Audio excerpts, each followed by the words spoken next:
It's April 5th, 1991, and another remarkable event is about to be uncovered by Arion, Rebecca, and Olly, the Retrospectors.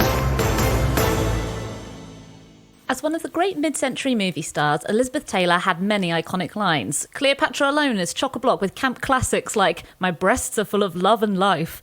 But probably none of them is as familiar to millions as "Not so fast, Von Ryan. These have always brought me luck." The line she utters in a TV commercial advertising the most successful celebrity perfume in history, White Diamonds, which launched today in history in 1991. Yeah, the funny thing about it is that this wasn't actually her first foray into the fragrance world in any case, which had begun back in 1987 when she launched this new perfume in what was then a top secret press conference. People just didn't know what she was going to announce, and she said she had an announcement to make. They all turned up.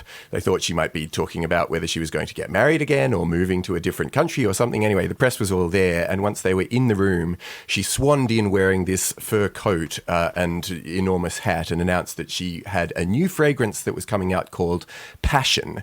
And then fast forward a few years to this day in 1991, and the sales of Passion had reached an estimated 100 million. And so she was like, well, why wouldn't I do another one? Not only was it not Elizabeth Taylor's first perfume, it also wasn't the first hit celebrity perfume. There were others. Cher had a perfume in 1987. Sophia Loren launched her own perfume in 1981, so before even Elizabeth Taylor's one. So it wasn't new, this idea of putting a celebrity as the not only advocate and face of a perfumier, but in fact, supposedly the manufacturer of it. But basically, White Diamonds was the best. Yeah. Like, it smelt good. Women around the world loved it. It's funny how that matters. Well, that's the thing. I mean, it really underlines that actually the product does need to be good. It's not just about the brand. And it does seem that partly that was Elizabeth Taylor's genuine dedication to that she cared about this product. She wore it, and she did help design it. Yeah, I mean, in the past, most celebrity involvement with fragrance had been really as a publicity stunt. So there was one as early as 1932. There was a fragrance called Shocking, which was in a bottle that was modelled on Mae West's bust. So you can see that she probably didn't have that. You know, she wasn't in the lab smelling all of the different pipettes. And one that I actually really liked was Givenchy created a perfume called L'Interdit in 1957, sort of for Audrey Hepburn. And she wore it for a year before it went on sale to the public. But again, this was obviously capitalising on her as the publicity machine rather than saying, well, you know, this is like her fragrance that she's manufactured herself, especially for you. And that's the appeal that White Diamonds and Taylor's other perfumes had, is that there was at least a genuine belief that she was involved in it and that you were getting a little bit of her in every bottle, as it were. The other funny thing that you could potentially get out of your purchase of White Diamonds was you got to have tea with Elizabeth Taylor if you were one of the first 150 customers who bought one of the limited edition bottles in the Marshall Field & Co. department store in New York. So she actually did put herself right front and center with this product. But the very fact that she did do a multi-city promotional tour, that she did go to shopping malls, you know, like a boy band promoting this in 1991, it offered the opportunity, I think, for people to feel like they were able to live this sort of old school glamour lifestyle that other celebrities just couldn't offer. I mean, she was 70 at this point, and she looks hot in that advert, doesn't she? She looks amazing for 70. And filmed in very soft focus. Yeah, indeed, yeah. But she does look amazing, and it's just, in a strange way, I think, just more potent than it would have been if she'd have launched the perfume in the 50s or the 60s. I feel like it's like, because the price point was like $20, $30. That's the thing, isn't it? Every woman who wants a perfume can afford to smell like Elizabeth Taylor, old school Hollywood. Well, it's just incredible, isn't it, really? In an era that could be so cruel, especially to female celebrities, and she was the subject of a lot of jokes, somehow the fact that she had all these really public battles did seem to endear her to the American public rather than to, you know, poison the brand. And people had grown up with her since she was, you know, she'd started out as a child star in films like National Velvet, and then she'd had this very complicated, very public personal life.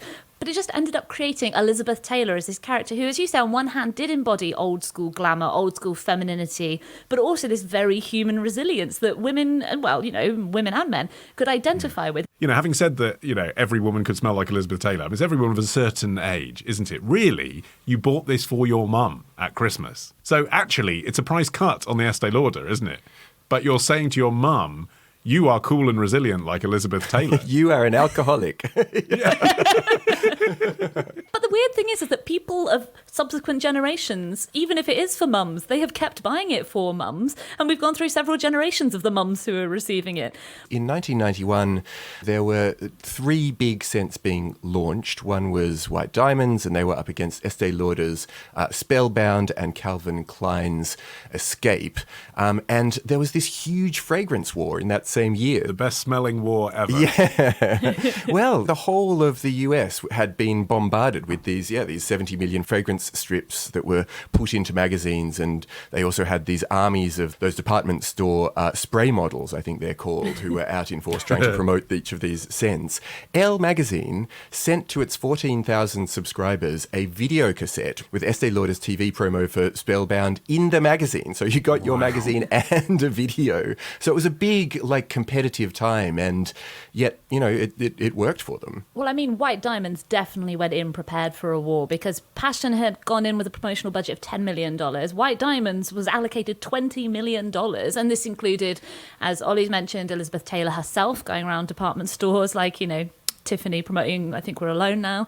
But also the TV spot, I mentioned the advert at the top. That was just a truncated version of a 2-minute and 35-second mini movie, which was played, if you wanted to tune into that, you had to go into the department store and you'd see it on a screen at the Elizabeth Arden counter. And it had a proper name, White Diamonds, starring Elizabeth Taylor. It's not, here's the ad for White Diamonds.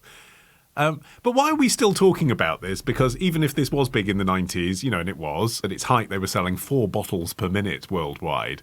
The reason we're still talking about this is because what it went on to give us afterwards, which was the real phenomenon for celebrity perfumes. If you didn't have White Diamonds, you wouldn't have Britney Spears, you wouldn't have J-Lo, Glow, you wouldn't have Beyonce. I mean, the list goes on and on and on. It is no longer a weird thing to say, I'm wearing Peter Andre today. Well, yeah, I mean, the success of White Diamonds did unleash a deluge of celebrity perfumes. Omar Sharif is one of the more unlikely ones. He actually released quite a few, and they did quite well. So the Spice Girls as well. But by the mid-90s, it was getting a little bit silly. In 1995, Kermit the Frog released Amphibia.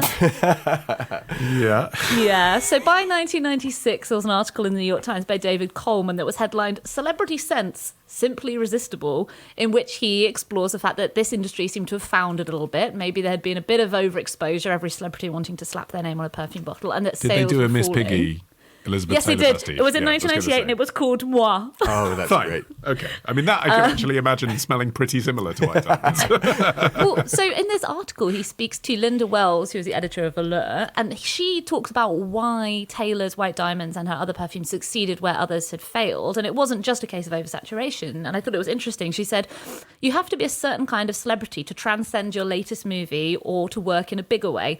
Madonna goes in and out of style faster than hemline, so it's hard to have a fragrance based on someone who's hot and the next minute isn't, or 1 minute does something tasteful and the next minute does something potentially offensive. Liz Taylor transcends that. She's bigger than whatever you just read in the National Enquirer. Well, by the way, one of the reasons why her scent might have done better than Omar Sharif's, which you mentioned, was because of the weird sales model that had. So it also came out in the early 90s, and it cost $750 an ounce. But for that enormous sum, the customer would get a like a bottle with 2 refills a year for her entire life. I was like, that is never, ever going to work as a thing that you can actually make money from. And it didn't. There's now no mention of it, at all. Well, you mentioned Glow by J-Lo, Olly. That came out in September 2002, and that's credited with kickstarting kind of phase 2 of the celebrity scentocalypse. In the 90s, they had kind of got a bit worn out, but Glow changed everything. People didn't believe that it was going to be a success precisely because these celebrity perfumes hadn't been selling as well. Instead, it quickly became the top-selling fragrance in the US. And obviously today, when you go around the perfume counters, they're kind of dominated by these celebrity scents. And the interest of celebrities still in fronting their own perfumes is the revenue that can be generated when you get a hit. I mean, it wasn't just White Diamonds, there was a portfolio of them, but when Elizabeth Taylor died, her estate was thought to be worth up to $1 billion, which is almost entirely due to her perfumes. Guys, we need to do a retrospectives perfume.